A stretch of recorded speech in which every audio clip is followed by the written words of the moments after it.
4 true scary stories on Reddit.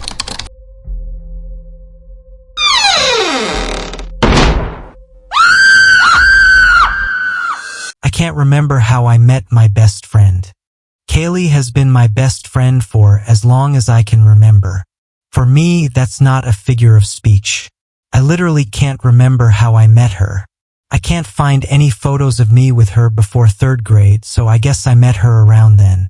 Strangely, though, she's not in any of my class photos. I remember her coming over my house all the time, but I don't ever remember going to hers. These things never struck me as weird until a few days ago, when I really sat down and thought about them. Some things in life you just sort of accept as fact, right? They've gone on so long you don't remember how they started. Like how I always put eggs on the top shelf of the fridge, or how I always tuck my blanket under my feet before going to bed. I don't remember how it started. I've just always done it that way as long as I can remember. So how did I meet her? I don't remember. They say if you lose your sight, you don't see pitch black, or nothingness, or a void. You just have the absence of sight. That's how it is for me with Kaylee. There's no remnant of a memory, nothing on the tip of my tongue. It just isn't there. A few days ago, I asked her about it. Do you remember how we met? What do you mean? She asked, her smile faltering. Well, we met when I was around 8, right? But you went to a different school. So, how did we meet? It was at that summer camp, wasn't it? She asked. With the bottle rockets? I don't think so. I'd only gone one summer, and I was pretty sure that was the summer after 4th grade. Church, then. Which church? Kaylee paused. The one off Main Street, with the steeple. Which one? Oh, I'm not sure. You know I'm not religious, she said with a laugh. The one on the corner, or on Elm Street? She paused. Elm, I think. Well, my parents took me to St. Paul's on the corner, I said. So it couldn't have been church. Ha! She said, shrugging. Then I don't know how we met. It was weird. She seemed confused, and yet, it almost felt like she was playing the role of a fortune teller, throwing out vague answers and hoping I'd jump in with more details. So you don't remember how we met? I said with finality. I guess I don't. She shook her head, her bleach blonde hair shaking around her face. Isn't that silly? We've been best friends for 10 years, and we can't even remember how we met. I wanted to ask her more, but then my roommate got home, and my roommate is a bit persnickety, so we decided to quietly watch a movie in my room to give her some peace. It seemed weird to bring up again.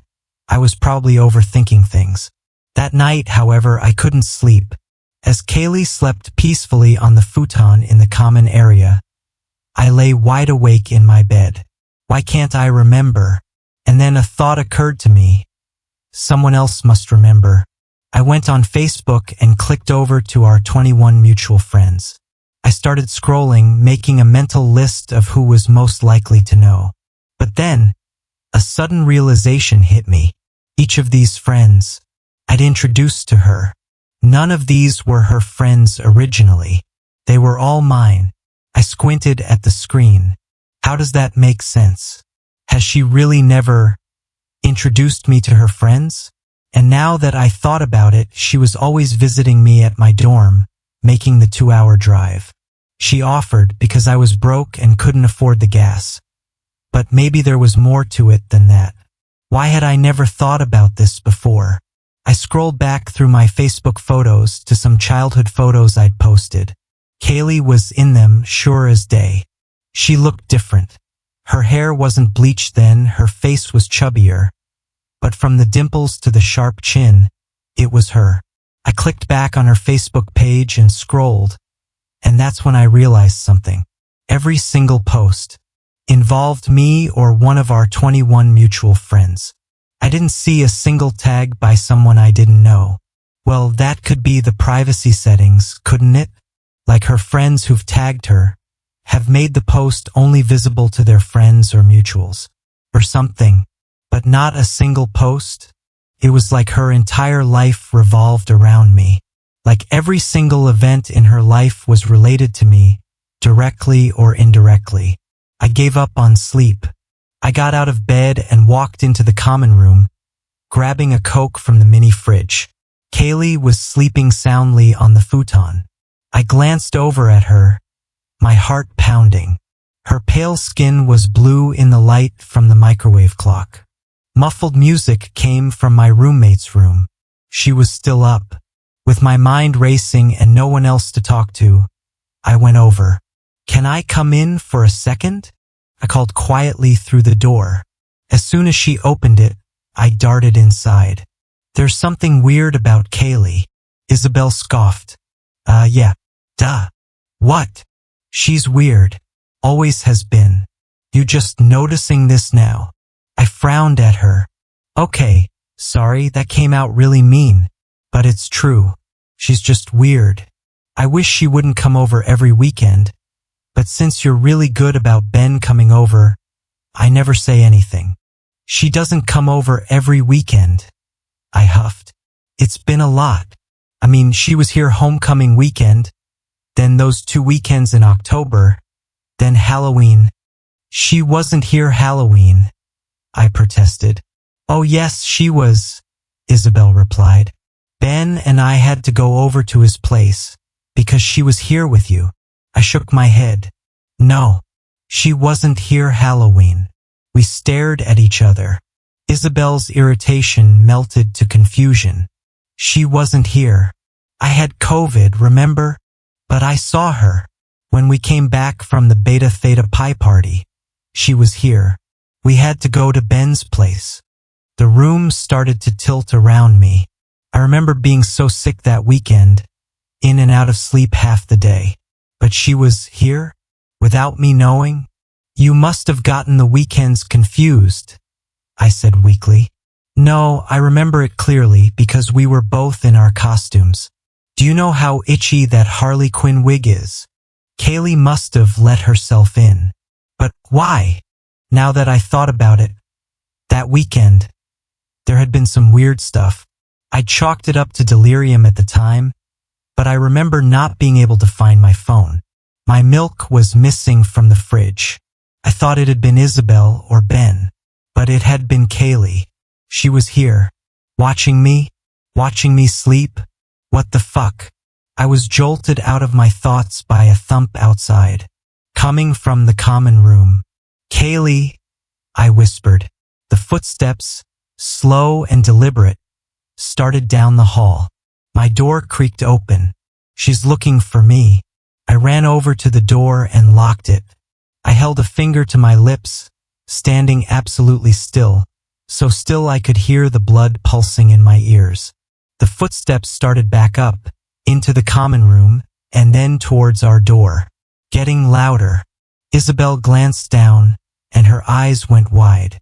"She's right there," Isabel mouthed to me. The footsteps stopped. The door handle made a ratcheting sound as Kaylee tried to turn it. Once, twice, 3 times. "Haley? Are you in there?" I held my breath. "Isabel." I closed my eyes. "She'll just go away. She'll think Isabel's asleep and I just stepped out. Isabel's computer is on, but it's dark in here, so we're fine." I took in a slow, quiet breath. "We're fine. She's just gonna go back to sleep. 1, 2, 3, 4. "I know you're in there," a raspy whisper, unlike anything I'd heard Kaylee say, and it was coming from the crack under the door. I could feel her breath against my ankles. Isabel clapped a hand over her mouth. I took a shaking step away from the door. "Let me in," she whispered. Her slim, pale fingers shot through the crack under the door and swept back and forth, quickly, frantically, trying to grab any part of us she could. "Let me in now." Isabel grabbed her phone off the desk and dialed 911. The fingers retracted, and footsteps sounded in the common room. By the time the police got here, Kaylee was gone. It's been 2 days and I haven't heard from Kaylee. I think about her every waking minute. I've barely eaten or slept. I keep replaying that night through my head, wondering what she would have done if I hadn't locked the door. I've done my research, though, combed through social media and photo albums and everything. There is no physical evidence that Kaylee existed in my life before a year ago. Because those photos from my childhood? My mom insists I never had a friend named Kaylee. When she dug the old photo albums out of the attic, she wasn't in any of them. Kaylee's face only appeared in the digital scans of the photos I'd posted online. Photos I'd posted in the past year. And those 21 mutual friends. They all met her in the past year, too. She'd made an effort to befriend my friends, find them online. But none of the friendships went back more than a year. I checked each and every one. And now, suddenly, I'm having trouble recalling all those memories with her. I can barely remember what she looked like. Blonde hair, pale skin, dimples, I knew that much. But if you showed me a lineup of 10 girls with those qualities, I don't think I'd be able to pick her out. Which leads me to the horrifying conclusion. If she ever finds me again, whether that's in days or years or decades, I won't even know it's her. I think I'm overworked. All right, listen up, Sean called out, slapping his palms against the nearest cubicle wall with a sharp thwack. His tie was loose, and his shirt sleeves were rolled up to his elbows. Management says we're behind on the quarterly projections, he continued, dragging out the word management, like it physically hurt him. So congratulations. We've won a glamorous evening of spreadsheets, client calls, and whatever's left of the coffee in the break room. Fantastic, Mia muttered from her desk, propping her chin on her hand. She twirled a pen absently, her brown hair pulled back in a messy ponytail. Just what I wanted for Christmas. At least we'll be celebrating together, Ryan added, flashing one of his trademark grins. He had perched himself on the edge of my desk, fiddling with his perfectly knotted tie. I glanced at the clock. 8:47 p.m. The big digital numbers were glowing red against the off-white walls. I sighed, letting my eyes wander towards the window. Just outside, the city was a beautiful blur of frost-covered buildings and blinking traffic lights. Snowflakes were gently tapping against the glass. Sophia spoke up. Are we seriously doing this? She was leaning back in her chair with her arms crossed, her dark eyeliner smudged slightly from rubbing her eyes. Didn't they just push this deadline up again last week? Corporate wants what corporate wants, Sean replied, throwing up his hands in surrender. And we don't really get a vote on it. Speak for yourself, Arjun piped up from a nearby cubicle. I've got tickets to the Packers game tomorrow. No chance I'm staying late and missing it. Dream big, Arjun, Mia teased, her lips quirking up into a half smile. We'll be lucky if we get out of here before midnight. Behind me, the printer sputtered to life with a mechanical work click. It began spitting out pages slowly, as if it was resentful for the extra work. I grabbed the fresh stack of hot paper, thumbing through them before handing them off to Sophia. I yawned and returned back to my desk. You're quiet tonight, Ryan said, nudging me softly with his elbow. You good? Just tired, I replied, my voice heavier than I intended. Feels like we've already been here forever. Because we have, Mia said, standing up to stretch. Her chair slid away in protest. Seriously, what time is it? Is it still Monday? It's Tuesday, Sean called out without looking up from his laptop. Welcome to the future. By 9:30, the break room was running low on coffee, and the vending machine had officially eaten its third dollar bill of the night. This thing's a scam, muttered Daniel, kicking the vending machine with a dull thunk. He was the newest hire, still full of the kind of naive frustration the rest of us had long since buried. Seriously, how is this even legal? Consider it your initiation, Sophia said, smirking. Everyone loses money to that thing at least once. Twice if you're me, I added, earning a laugh from Mia. Chunk. The sound of the printer jamming brought all of our conversations to a halt. We all turned to look at it, as if we were expecting it to apologize for the interruption. Sean sighed dramatically and pushed back his chair. Of course it jams now. Why not? He stomped over, yanking open the printer tray with a sharp clack. Geez, who was printing War and Peace? It was me, Arjun admitted sheepishly, raising a hand. Client files. They wanted physical copies of everything. I didn't realize it was, well, that much. Dude, this isn't 1998. Sean shot back, tugging at a crumpled wad of paper jammed deep in the machine. Tell them to use a PDF.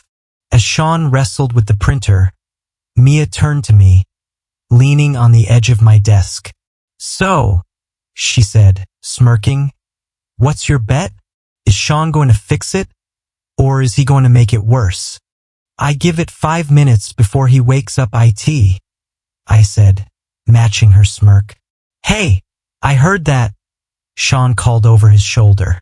And for the record, I'm very close to fixing it. Just as he said it, the printer groaned loudly and spat out a mangled page covered in black streaks. Sean posed, holding it up like a trophy. See? Progress. Mia shook her head. I'm still going with makes it worse. The joking helped, even if only for a moment. Just as Sean moved on to fiddling with the toner cartridge, the overhead lights flickered once, then twice. A faint buzzing filled the air, and everyone looked up instinctively. Old building, Sophia muttered, rolling her eyes. You'd think with the rent they charge for this place, they could afford to keep the lights on. I think it adds character, Ryan quipped. He leaned back in his chair, balancing precariously on the 2 rear legs. Awesome, Daniel said. My new workplace has character. Within a few moments, the lights eventually steadied. I need some coffee, Mia announced. Anyone else? Please, I said. And grab me one of those protein bars from the cabinet if there's any left. Please and thanks. I'm on it. Mia gave a small 2-finger salute before heading off towards the break room. Sean finally stepped back from the printer, his hands covered in black toner smudges. Okay, we're back in business, he declared, pressing the power button. The machine beeped once, then twice before spewing out a single blank page. Once again, progress, Sean said with a grin. The break room door creaked open, and Mia poked her head out, holding up an empty coffee pot. Okay, who's the monster that left this empty and didn't start a new one? Sophia raised her hand. Guilty. Sorry. I didn't think we'd still be here this late. Well, now I'm suffering for your crimes, Mia said, disappearing back into the break room. A few minutes later, Mia returned, carrying a steaming mug. She tossed me a knockoff multigrain bar. Right when I caught it, the office phone on Sean's desk rang. We all paused, exchanging glances. Sean frowned, picking it up. Hello? Nope, no one here by that name. Wrong number. He hung up, shaking his head. Who even calls an office landline this late? Telemarketers, probably, Daniel offered. Or ghosts, Ryan said in a mock spooky voice, wiggling his fingers. But the phone rang again, this time at Sophia's desk. She stared at it for a moment before picking up. Hello? What? Sorry, I think you have the wrong number. She hung up quickly, her expression uneasy. That was weird. Same thing. Someone asking for a name I didn't recognize. Maybe it's the client, Arjun suggested. They probably screwed up and sent the files to the wrong department. It's not even one of our numbers, Sophia said, holding up the receiver. The tiny display screen showed a string of unfamiliar digits. Sean shrugged. Whatever. Just ignore it. They'll figure it out eventually. But then another phone rang. And another. One after the other in no discernible pattern. The shrill ring bounced across the office like an offbeat symphony. Okay, this is officially creepy, Mia said, clutching her coffee mug with both of her hands. I glanced around the room. The phones weren't just ringing, they were flashing with strange symbols. Random sequences of dashes and dots like some kind of binary code. What the hell is that? Sophia said, staring at her phone. No clue, Sean muttered, leaning over to look at his. Maybe IT's running a test or something? Who tests phones at 10 at night? Ryan asked. The phones stopped ringing all at once, leaving behind the deafening sound of silence. A few moments passed with all of us just staring at each other. Then the printer beeped again. This time it spit out a single page. Sean walked over and grabbed it, furrowing his brow. What is it? I asked. He turned the page toward us. It was blank except for a single word printed in large, bold letters. Hello. Okay. Who's messing with us? Sean began waving the paper around like it was evidence in a trial. Come on. This has an office prank written all over it. Wait. Something's wrong, Arjun said, his voice unusually quiet. He was staring at his monitor, his fingers hovering above the keyboard. What do you mean, wrong? Ryan asked, leaning over his desk. My screen just froze, Arjun replied, gesturing at his monitor. But it's not like a regular crash. Look.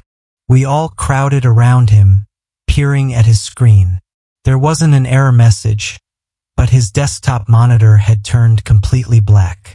Every few seconds a faint, flickering static line ran across the monitor like an old television set.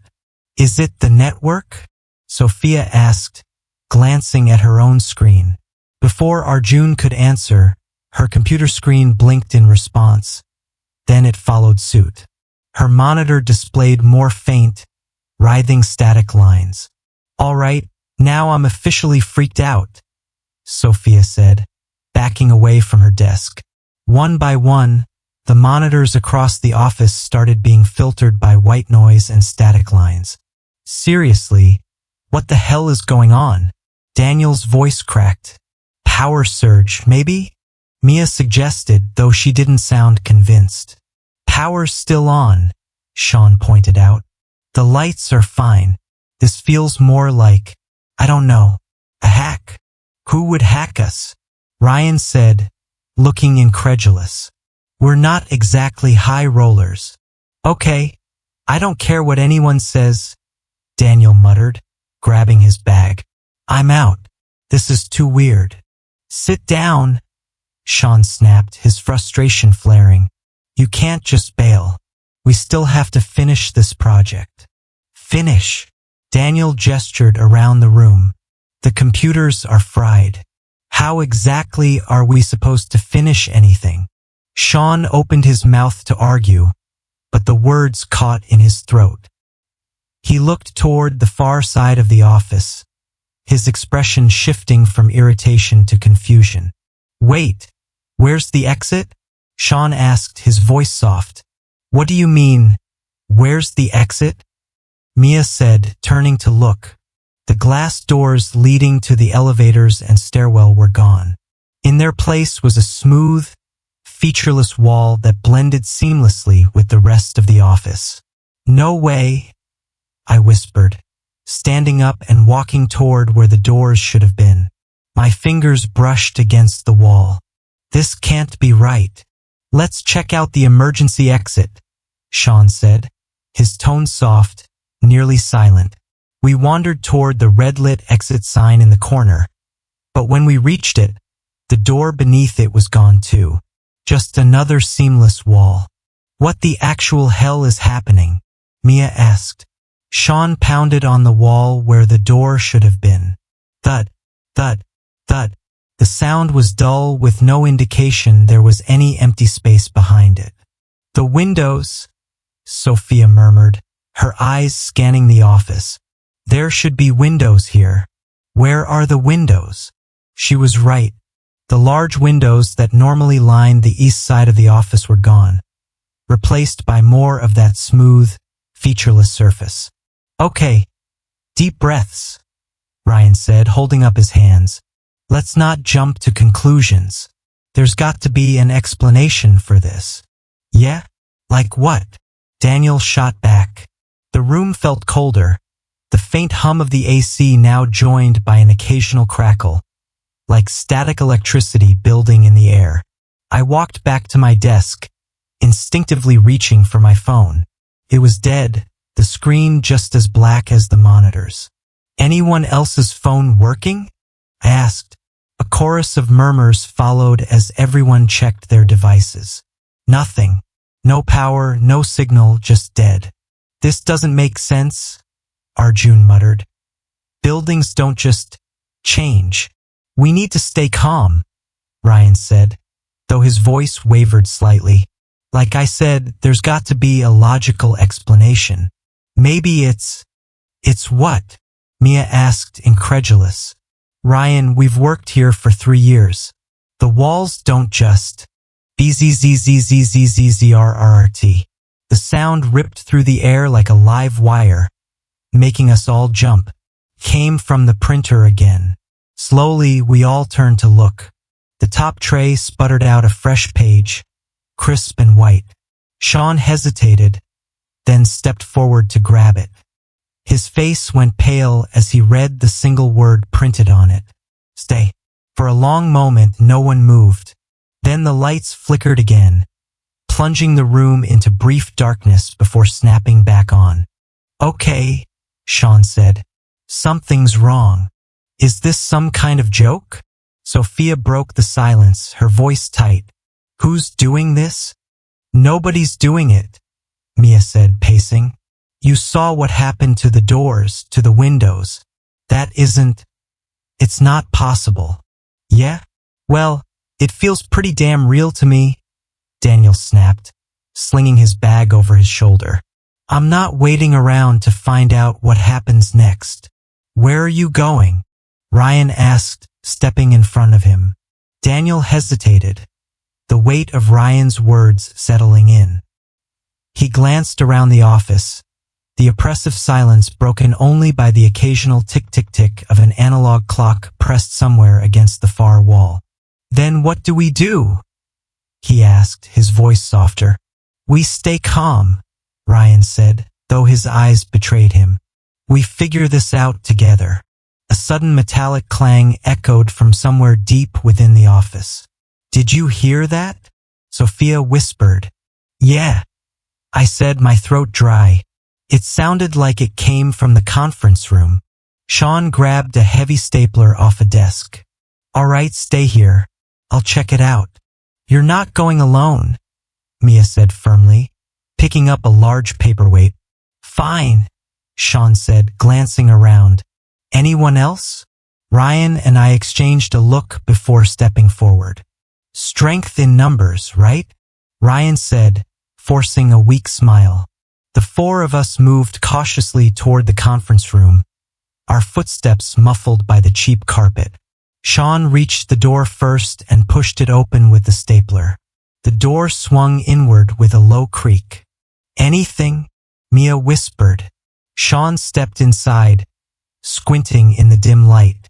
He tried to flip the light switch, but nothing happened. I don't. The overhead projector flickered to life with a pop, casting a faint blue glow across the room. Static filled the screen, accompanied by the familiar high-pitched whine of an old tape spinning. What the hell? Sean muttered, looking towards the projection. The static on the screen resolved into a grainy image of a man sitting at a desk.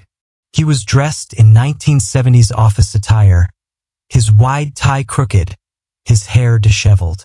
His hands were trembling as he typed on a clunky typewriter. His face was pale and drawn, dark circles hollowing his eyes. On the desk beside him, a bottle of pills lay spilled, its contents scattered.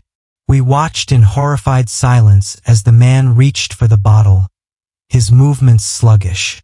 He hesitated, his fingers trembling, before tipping the pills into his hand. The image froze as he raised them to his mouth. "Was that?" Ryan began, but his voice trailed off. The screen flickered again, and a new image appeared. A woman wearing an 80s suit. It rested stark against her petite frame. She was sitting in the break room, her head in her hands. A cup of coffee sat untouched in front of her, the steam curling upward. As the camera zoomed in, we saw her tears streaking her heavily rouged cheeks. She stood suddenly, opened the cabinet, and retrieved a bottle of cleaning chemicals. The screen froze as she unscrewed the cap. "Oh my God!" Mia whispered, covering her mouth. The projector clicked again, this time showing a man the office knew. John Stevens. His desk was cluttered with energy drink cans and takeout containers. He stared blankly at a glowing monitor, the bags under his eyes almost purple. He raised a box cutter, his hands shaking, and pressed it to his wrist. The screen froze just as the blade bit into his skin. These are people who worked here," Sophia mumbled. "I knew John. Our office was closed for a while week after he." The projector whined, the images blurring together before the final one appeared. It was the office as we knew it, but something moved at the far end of the room. It took everything we had to see through the grainy footage. But the thing was tall, skeletal. Its translucent, grayish skin stretched tightly over a warped, angular frame. The static shifted and we could see its torso. There was what looked like an exposed ribcage, wrapped in glowing wires that sparked and hissed. Eventually the figure began to stutter forward, and as it got closer to the camera we could make out its face, or lack thereof. Its head resembled a warped, featureless monitor, with a jagged vertical crack down the center that pulsed with a sporadic green light. "What the hell is that?" Ryan whispered. The creature tilted its head toward the camera as if it had heard him. The crack in its head widened to reveal jagged, oily protrusions that looked like broken typewriter keys. "Turn the projector off," Sophia shouted. Sean ran over to the device, slamming his hand against the buttons, but the footage kept rolling. The screen erupted into a kaleidoscope of broken images. Dead-eyed employees, tired hands fumbling with nooses, guns being loaded, razors being raised. And just as the dozens of workers were about to complete their show for us, everything stopped. The projector shut off with a loud pop, plunging the room into complete darkness. "Step outside," Sean muttered. We listened and left the conference room. "What happened?" Daniel asked. Mia opened her mouth, but before she could say anything, the sound of distant typewriter keys filled the room. Click-clack, click-clack. It was joined by the rhythmic beeping of a fax machine. We turned as one, our eyes drawn to the far end of the office. What we saw is hard to explain. The air had hummed and whirred. The empty space was contorting around itself and sucking in the nearby oxygen, creating a visible distortion in the room. Then, within that whirling mass, a form began to flicker. Its presence warped the air around it, spreading an awful scent of burning plastic. Then it stepped out. It was the same thing from the projector screen. For long arms ending in needle-like fingers clicked together, gripping the nearby carpet around it as it pulled itself forward. Black ink dripped from its clawed hand with every lurch. "What do we do?" Sophia murmured. The creature tilted its head toward us, the green light in its facial crevice flickering brighter as it fully manifested. Then it opened its jagged mouth and spoke a single word in a distorted, metallic voice. "Work." The creature then lurched forward with a horrific screech, its limbs jerking like a camera flash. The ink trailing behind it hissed and bubbled, spreading across the carpet. Sophia screamed and bolted, running toward the break room. "Wait!" Sean shouted, but it was too late. The creature twisted unnaturally, its segmented arm snapping forward like a whip. The claws at the end of its hand clamped around Sophia's shoulder with a sickening crunch. Her scream turned into a strangled gurgle as the creature yanked her off her feet and dragged her toward the nearest desk. "Oh my God!" Ryan gasped, stumbling backward. The creature slammed Sophia onto the desk with a bone-rattling thud, scattering pens and papers everywhere. One clawed hand held her down while the other reached for the computer tower beside her. The green light in its head flared brighter as it jammed its claws into the machine, ripping out cables and circuit boards with unfettered precision. "Please," Sophia sobbed, thrashing against its grip. "Help me." The creature ignored her. With a grinding mechanical whir, it plunged the jagged wires into Sophia's chest. Blood sprayed across the desk as she screamed, her back arching in agony. The wires pulsed and twisted, snaking their way under her skin. Her fingers clawed at the air, twitching as her body convulsed violently. "Do something," Mia cried, tears streaming down her face. Sean stammered, still clutching the stapler in his trembling hands. "I don't." Sophia's screams stopped abruptly. Her body went limp, her eyes wide and glassy. For a moment, I thought she was dead, but then the thing let her go. After a few seconds, her body began sputtering. Her movements were stiff and jerky. Her head lolled unnaturally to the side and looked at us. Her mouth opened, and a garbled, static-laden voice emerged. "Stay with us." "No," Mia whispered, backing away. "Oh my God, no." The creature turned toward the group, the green light in its head flickering rapidly. Sophia, if it was still Sophia, stood up beside it, her movements eerily synchronized with the creature's. The cables and wires from the computer tower were sparking faintly from her chest as she stepped forward. "Run!" Sean shouted, grabbing Mia's arm and pulling her toward the nearest cubicle. The office descended into chaos. People scattered in every direction. Arjun was the only one left frozen in place. The creature saw him and let out another piercing screech, its claws whipping through the air as it lurched forward. Arjun tried to duck, but the creature's claw caught his leg, sending him sprawling onto the floor. "Help!"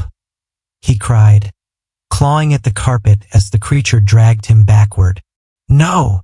Ryan shouted, grabbing a chair and hurling it at the creature. It hit the thing's angular head with a loud clang, but the creature didn't even seem to notice. Its claws dug into Arjun's torso, lifting him off the ground as if he weighed nothing. It slammed him onto a desk and began tearing apart another computer. We didn't wait to see what happened next.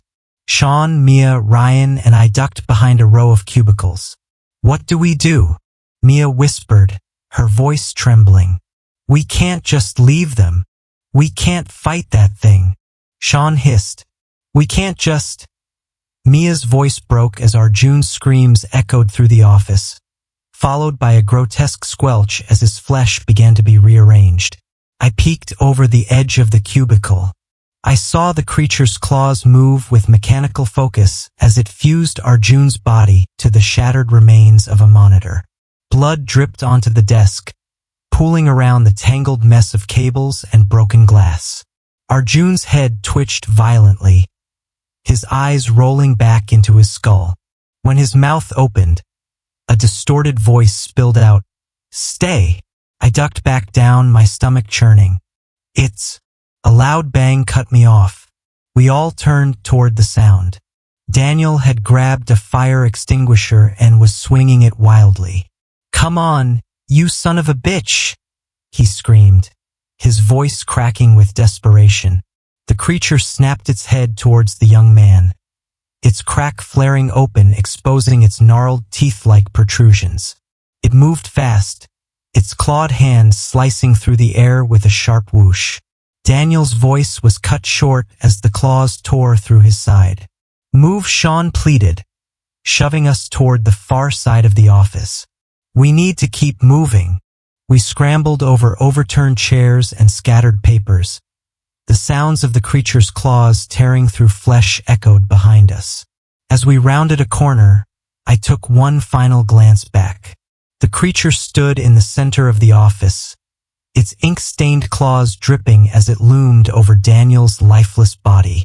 The twisted forms of Sophia and Arjun flanked it, their movements stiff and unnatural, their mouths repeating the same garbled phrase, "Stay, stay, stay." I refocused on my friends, our hearts pounding as we pressed forward. "This way," Sean barked, leading us toward the far side of the conference rooms. "We can't keep running," Mia cried, clutching her side. Sean skidded to a stop. He looked almost feral, but when he saw Mia his face softened. "You're right. You guys keep moving down the hallway." "What are you talking about?" Ryan snapped. "I'm not saying I'll fight it," Sean said, his voice low, "but I'll lead it away. You three find another way out. There's gotta be something." "No!" Mia shouted, grabbing his arm. "We're not splitting up. That's insane." Sean pried her hand off. "Listen to me. We don't all get out of this unless someone slows it down. I can do that. I'll put my old track star talent to some good use." "Sean, don't," I started, but the words died in my throat as a piercing screech cut through the air. The creature rounded the far corner, its warped form illuminated by the green flicker of its head. "Go!" Sean shouted, shoving Ryan toward the next hallway. "Now!" "Sean!" Mia screamed, tears streaming down her face as Ryan dragged her away. I hesitated, torn between running and staying, but Sean gave me one last look, a mix of fear and determination. "Go!" he yelled again, louder this time. I turned and bolted after Ryan and Mia, my chest tight with guilt. Behind us, Sean picked up a chair and hurled it at the creature with a feral yell. The chair shattered against its angular head with a clang, and for a moment, I dared to hope it worked. I heard him sprint away, but then came his scream, a raw, guttural sound. We somehow stumbled into the break room, slamming the door shut behind us. Ryan jammed a chair under the handle. Mia collapsed onto the floor, sobbing into her hands. "What now?" Ryan asked. "What the hell do we do now?" I looked over the room. There, at the far wall, was something we hadn't seen yet. A window. "Is that real?" I asked. "I think so," Ryan said. "It's a way out." The glass was large and covered in frost. The city lights beyond filtered into the room. For a moment, hope flickered in my chest. "What if it's another trick?" Mia asked, her voice tinged with panic. "What if we jump and it just—" The creature's mechanical screech echoed through the hallway we had just left.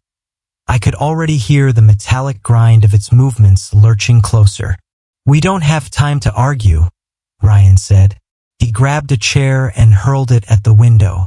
The glass shattered with a deafening crash. Shards of the window pane scattered across the floor and glittered like ice in the dim light. A rush of cold air overtook the room, sharp and biting, but it felt real, felt freeing. "Go on," Ryan shouted, pushing Mia forward. Mia hesitated for only a second before climbing onto the windowsill. The wind whipped through her hair as she looked back at us, tears streaming down her face.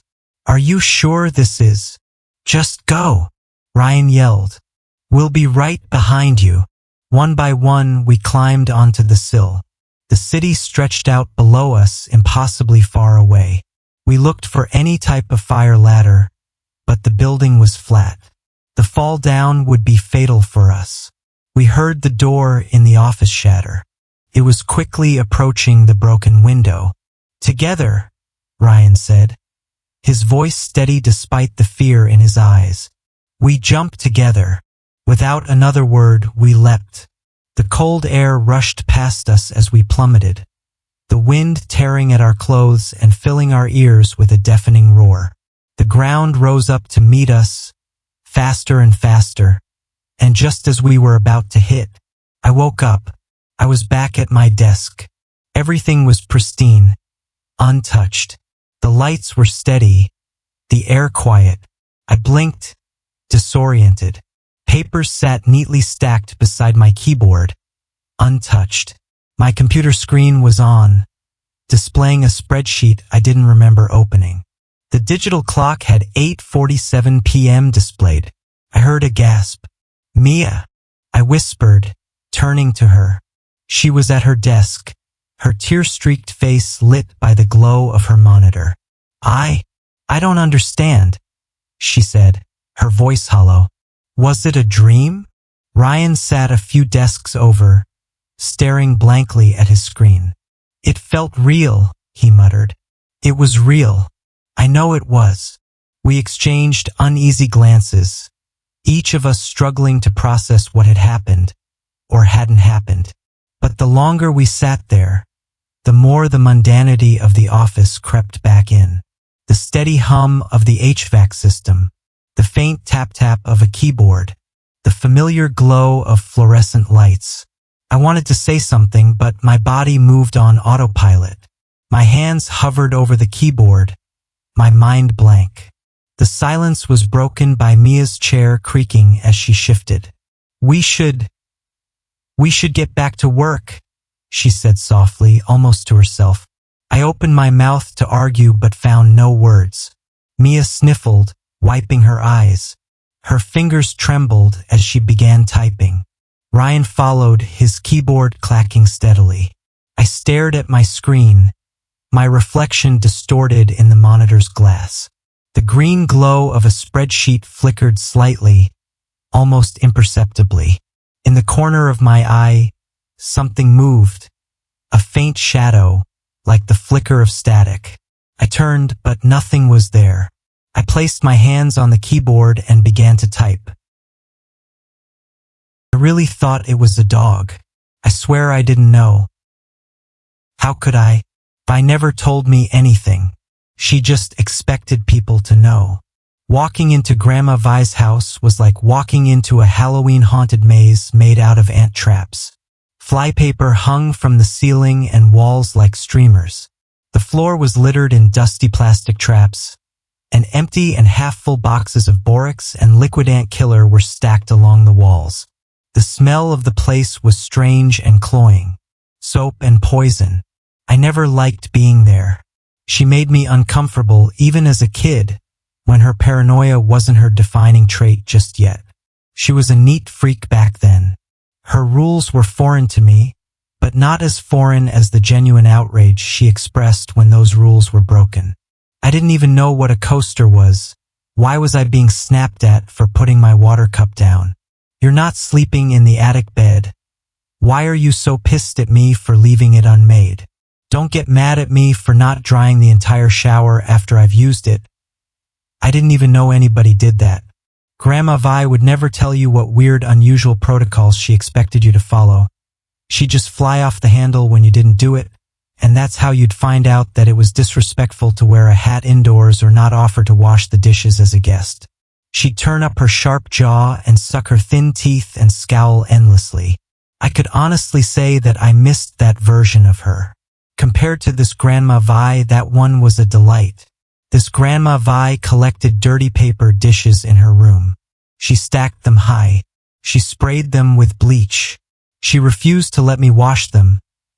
The sink drains were all clogged in the house now, stuffed with paper towels and borax.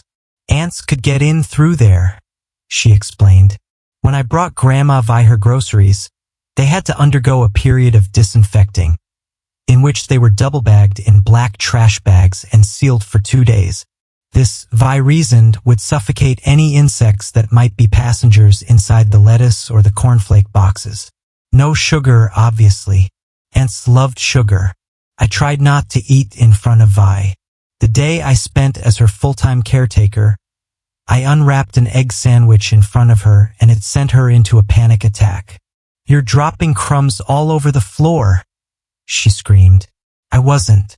And even if I was, it's not like the floor could get any dirtier.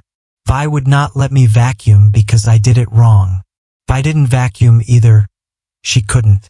Just walking around the house left her fatigued. Her hair had always been long and thick, but it was so hard for her to care for now that she'd had it shaved near to the scalp. She'd struggled to lift anything heavier than a spoon. I reminded myself of that daily. Grandma Vi was a sick, dying old woman. She was in pain. She was used to independence and solitude. This was the worst she'd ever felt and the most disempowered she had ever been. And, importantly, my dad was paying me to do this, because someone had to, so I tried not to hate her guts. And I ate my meals outside, on the picnic table in what used to be her garden, even in the winter. I refrained from cleaning without her permission. I never, ever used the front door. The front door could let in ants. The ant obsession, I never found out where that came from. My dad just shrugged it off as one more drop in a giant bucket of assorted mental illnesses. "She's been getting worse ever since Grandpa Joe passed," Dad said to me over the phone while I called him. Crying in my car one day. Vi's husband had been gone since before I was born. If there was a tolerable version of her, I never met it. Grandma Vi relied on him. When your mom was growing up, Vi was actually a very quiet, mellow person. She was never nice, but she felt safe. She had security. She didn't feel like she had to go on the attack all the time. I hated imagining my mom as a child in this horrible house. "Your Grandpa Joe was a nice person," Dad said. "Not like her at all." I believe that missing him is a big part of what made her crazy. I didn't argue with him, but I didn't think he was right.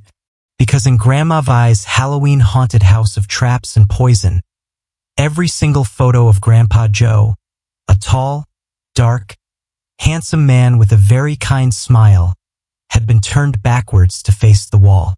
The first month I was there was quiet. Then the scratching started. It sounded like a raccoon climbing around on the roof and walls. Every time I thought it was done, it started up again. It was the deep of night, and I couldn't sleep. I slipped out of the attic bed where Vi still expected me to sleep and climbed the ladder down to the main floor. There was a porch light outside. I hoped it would scare away any animals. But as I started unlocking the back door, a sharp, cold hand grabbed my arm. I jumped. Vi was there, her dark eyes wide, her wrinkled face pulled tightly into a mask of pure terror. "Don't open the door," she hissed. "I'm just turning the light on," I said. I unlatched the door. Vi screamed, and I felt a sudden hot pain across my face. I put my fingers to my cheek and felt blood. Vi had scratched me. I swore, and she relatched the door. I ran to the bathroom to wash my new cuts out in the clogged sink. When I found Vi again, she was in bed. She wasn't sleeping, though, and she definitely wasn't sorry. "If you attack me again, I'm leaving," I said to her. "You ought to be grateful," Vi said. "You don't even know what you almost did, stupid." I refrained from calling her the names I was thinking of calling her in my head. I swallowed those teeth and asked, "What did I almost do?" Vi laughed. "You were just gonna let in those ants." In Vi's house, I was never to leave the house at night. I was never to open the back door at night. I was never to open the front door at all. I was never, under any circumstances, to let anyone else inside the house. The scratching would come every few nights. Once it started, Vi finally started asking me to fix things around the house. She didn't let me clean, but she did make me go up on the roof and look for holes, nests, anywhere ants could be living or trying to get in. And for once, to her credit, I did find some damage. It looked like termites, maybe. I sprayed bug killer and sealed up the chewed spots. One day, Vi screamed at the top of her lungs in the middle of the night. I ran into her room to find her frantically springing from her bed. She collapsed into a dresser and knocked over the stack of paper plates she kept there, sanitized with bleach. She was staring at the window with pure horror. I didn't see anything out there. She wouldn't tell me what she saw. She only wept and shook and cried Joe's name over and over. The next day she had me cover that window with cardboard and plastic and seal it. And then I had to reseal it because she saw a microscopic space that no one else would notice. Big enough for a potential ant to get in. "You never met your Grandpa Joe," Vi said to me out of the blue one day. Her room was lightless and stuffy, and she had spent her recent days sitting in bed and doing nothing but listen to audiobooks on an old CD player. "You never saw him." "I heard he was nice," I said. "He's dead," she said. "He's never coming back." "My dad says he's with us in spirit," I said. "He says he can feel him sometimes, loving us." "Listen, you moronic little girl. He's dead. He's not with us. So if you ever see him around, you better tell me. And you better keep the doors locked." I was taken aback. "Have you seen him?" I asked. "No, but the ants have. They've seen him and they know what he looks like. And I've seen the ants." Vi would deteriorate a little bit at a time and then a lot at once. When I started, I wondered if we'd develop some sort of closeness over time. That was a very silly idea. The more Vi needed me, the less she could stand me. She would snip at me and scream at me. The first time she needed my help in the bathroom, I was punished for helping her with a long string of insults and criticism which, at this point, I had learned to tune out. I brought her a bowl of cornflakes in a paper plate in bed. She commanded me to spray her stacks of paper plates with bleach while she ate. "I don't think that's safe," I said. She shot me a dagger glare. "You want ants in here?" she said. "I just think this is an unventilated room and it's not safe to spray bleach all over everything." Vi responded to this by throwing her bowl of cornflakes at me. Cereal splashed all over the floor. Milk soaked into my sweater and my hair. "That's it," I said. I took my wet sweater off. I changed pants. I took the vacuum cleaner out of its dusty closet. Vi screamed and screamed at me as I cleaned up the mess. I took all of the paper plates and put them in garbage bags. I took down the flypaper. I threw the empty Borax boxes in the dumpster. I couldn't do anything but sob while I took over the house. When I got thirsty, I set my cup down on the table without a coaster. I was worried the neighbors were going to call the cops with all the yelling and crying going on, but no one did. Once, I looked out the window and saw a dark man in dark clothes standing on the sidewalk across from the house. I couldn't see his eyes under his cap, but I thought he was looking at me. There was something familiar and disturbing about him which I couldn't place. And then he was just gone. I looked away for a second and he had disappeared. The sun went down. I came into Vi's room with her dinner and her pills. "You hate me," she glared. "You really, really hate me. I must deserve it. Vi, I cleaned your house.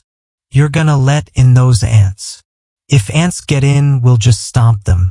Listen, I'm not gonna live here and help you if I can't live in this house. Then you better let me die." She scowled at me. I rolled my eyes. There was a scratching sound at the front door. Vi jumped and pulled the blanket up like a child afraid of the dark. I stood up to go see the source of the noise. "Get back here," Vi shouted. "I'm just seeing what it is," I said. "You stupid bitch. Get back here." Vi screamed louder as I walked up the hall to the front door. The scratches sounded heavy, huge, not like a raccoon at all, but something bigger. For a second, I had a sudden, irrational thought. It was that man I saw before. It was that tall man with the cap. And when I opened the door, I thought I would see him standing there, his uncannily and unplaceably familiar face grinning at me. and his teeth would be black, and his eyes dark and gleaming. I got scared. My fingers stopped on the latch. I flipped on the front porch light. I peeked through the hole. Of course there was no man. It was a dog, a big black lab. He had a collar around his neck. He scratched the door again, tail wagging. I hadn't seen this dog around the neighborhood before, but to be fair, I hadn't been able to get out very much in the past few months. Could very well be a neighbor dog. He was big, but he looked skinny. His dark coat shined slick in the porch light. I unlocked the front door. The dog looked at me through the screen, its glittering dark eyes docile. "Hi," I said to the dog. The dog wagged its tail slowly. "Are you lost?" The dog didn't whine or bark, but only pawed at the door again. Vi would never, in a million billion years, let me help this dog. But Vi wasn't in charge anymore, so I opened the door. I only meant to step outside and check his collar. But the moment the door was open, the big black dog strode into the house. Not a Labrador, I realized. Maybe some kind of Great Pyrenees mix. It was big, huge even, crossed the threshold, and I swore it seemed to grow. Not a Pyrenees, a Dane. As the dog brushed past me, I reached my hand down to pet his dark coat. My fingers passed through something grainy, crunchy, and moving. Something which slithered in rivers around my fingers, millions of tiny legs, chitinous, feathery, pinching. Not a Dane, not a dog. The creature didn't move right as it lurched down the hall. The legs bent wrong. The body writhed. It moved quickly, with purpose. I was too shocked to move.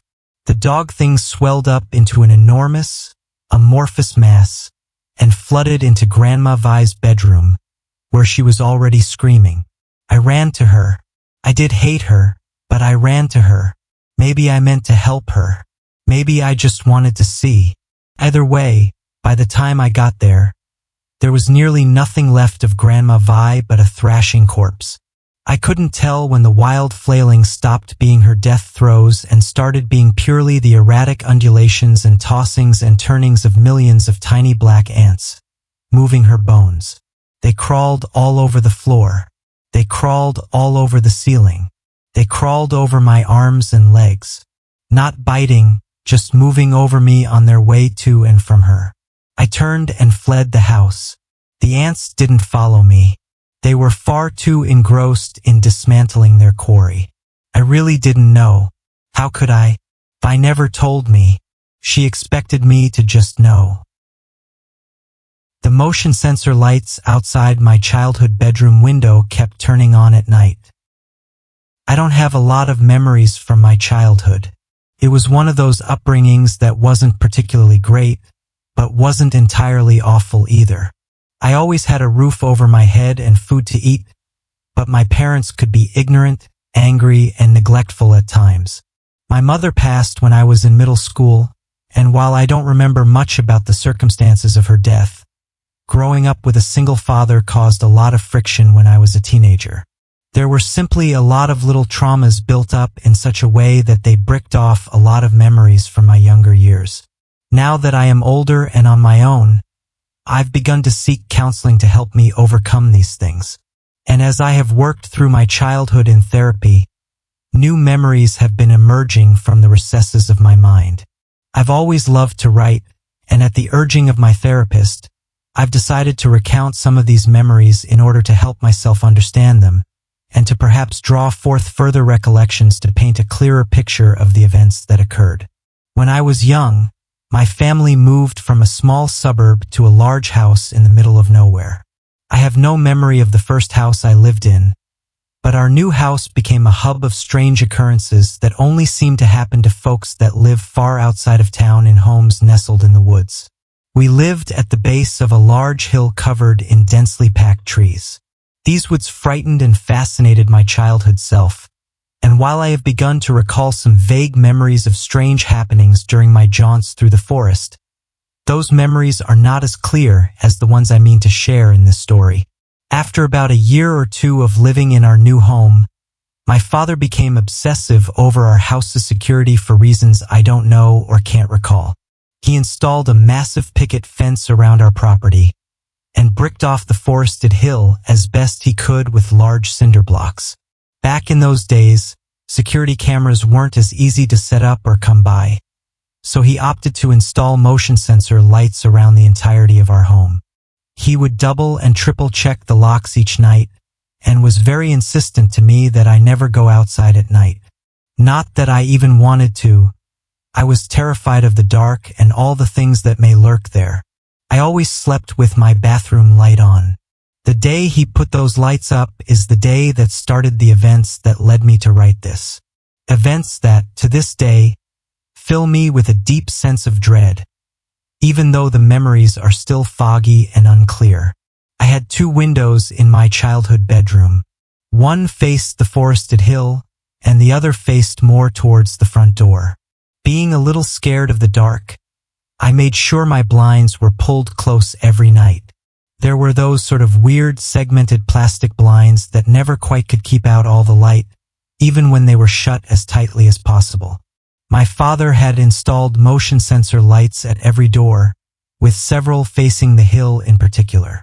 The very first night he put the lights up, as I lay nestled in my bed listening to the songs of crickets and frogs while I tried to sleep, the light facing the hill flickered to life. That simple moment terrified my mind so much as a child that I am amazed the memory lay forgotten for so many years. While the blind of my windows were as shut as I could get them, I could still see segmented lines of light streaming through and arraying themselves in neat rows on my bedroom floor. I was paralyzed in my bed, too scared to call for my parents, fearing that I would attract whatever had caused those lights to come to life. As I lay there, I recall seeing a shadow move through the lines of light. After a moment, the lights installed by our front door also roared to life, streaming through the second window of my bedroom. It felt like an eternity that I laid there in the half-dark, watching the lines of light on my bedroom floor in case the shadow came back. After a long while, the lights shut off automatically, and I was left with only the light from my bathroom streaming in from my cracked open bedroom door. I did not sleep well that night. The following morning, I told my father what I had seen. He had a peculiar look on his face and took a long moment before he simply responded with, "It was probably just a deer. There's tons of them in those damn woods." There were a lot of deer in that area. In the spring, they would journey to our front yard to eat from our lilac bushes and lawn, much to my mother's chagrin. At the time, I was satisfied with this answer, and so when the lights turned on again, and again and again, and when I heard the shuffling of footsteps and the crunching of leaves outside my window at night, I was never quite as frightened as I had been that first night. It went on like this for some time. Eventually, I accepted the routine and thought no more of the phenomenon until about a year later. My mother decided that she wanted to take advantage of our new country life and decided to buy 4 guinea hens. Why she decided on these godforsaken birds and not something more simple like chickens is beyond me. They were horrible little birds that looked somewhere between a vulture and a turkey. My father built a hutch for them outside my bedroom, a large boxed-in space with tall walls and a metal mesh roof. They added a new, unpleasant suite of noises to the choir that sounded every night. The woods are never quiet. There were all manner of sounds from crickets chirping to coyotes yelping in the distance. Those goddamn guinea hens would make unpleasant screaming, clucking noises right outside my window until late into the night. One night as I lay in bed, I struggled to sleep. Something felt wrong, and for once it wasn't the screaming of the guinea hens that was keeping me up. The outside lights were on, of course, but by this time I had grown so accustomed to that phenomenon that I no longer kept my bathroom light on at night. It took me a while to realize what was wrong. It was quiet. This realization chilled my bones. The woods were never silent. Any hope of falling asleep left me. I felt my heart pounding hard and loud in my chest. That's when I heard a sound. Not a loud sound, but it seemed to echo in the silence of the night. It's a sound that I find difficult to describe, but the closest approximation I can think of is the sound a plastic water bottle makes when you squeeze it. A slick, wet crunch. This sound repeated 3 times, and the night fell quiet once more. The lights flickered off and died. When I finally fell asleep, I was woken abruptly by the sound of my mother screaming. I frantically scrambled out of bed to run to her, but my dad caught me in the hallway and told me not to go outside. About an hour passed before my parents called me out of my room. I had been huddled on my bed, reading the same page of a book over and over again. "The guinea hens went to heaven," said my mother in a trembling voice. She looked past me as she said it, her eyes wide like saucers. My parents said some other small tokens of comfort, but I don't really remember what they said, nor do I think it was all that important. I was too afraid to tell my parents what I had heard in the dark, even though I knew now what had caused the sounds. The lights scared me a bit more after that. I even tried sleeping in the living room once to avoid my bedroom windows, but in doing so, I learned that those lights were not the only ones turning on at night. Every motion sensor light turned on every night. It would start with the lights nearest to my bedroom. Then, over the course of a few minutes, the other lights would turn on one by one until the entire area around our house was lit. A circle of light standing against the void of the night. After a couple minutes, the lights would shut off, leaving our house once again thick with darkness. As time passed, the fear faded once again. I either dismissed the incident with the guinea hens as a fluke, or they faded into a dreamlike memory, as often happens with early childhood recollections. The fear slowly turned into curiosity as I got older. I started to go on walks in the woods only during the day, but my fear of them had subsided to the point where I would spend hours exploring that hill.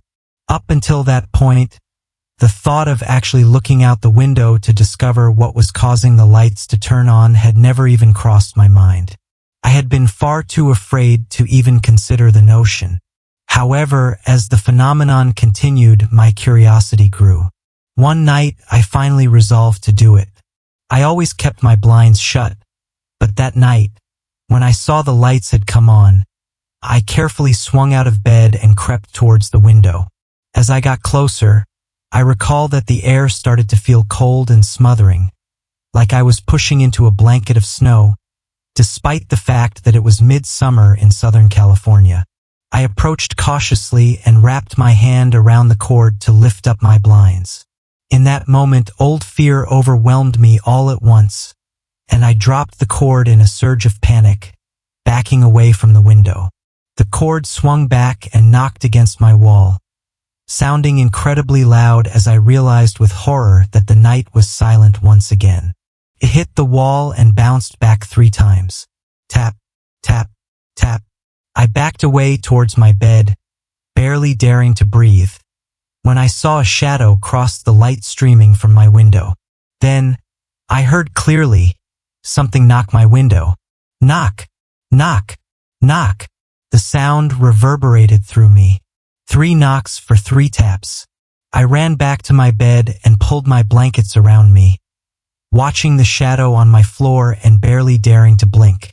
The shadow did not move, and no other lights turned on. I watched it until the motion sensor lights turned off automatically, and I could no longer tell if it was still there. I never really told anyone about these incidents. At the time, I thought nobody would believe me, and as I got older, the memories were crammed into a dusty trunk in a corner of my mind, where they lay forgotten for many years, until many of them rushed back with a freshness as if they had only just occurred. Now that I have unlocked these memories, they still fill me with a deep sense of dread. For the moment, I can recall only one more incident. The knocking did not stop. From that night onward, it would always pause and knock on my window, and always 3 times. Needless to say, I was fucking terrified. I dreaded going to bed. I hated being in my room, and I stopped all my ventures into the woods. However, amidst the sea of fear, I felt a compulsion to know what it was. I wanted to see what was causing my fear and dread at night. After a couple of weeks with very little sleep, I finally couldn't stand it anymore. I had to know.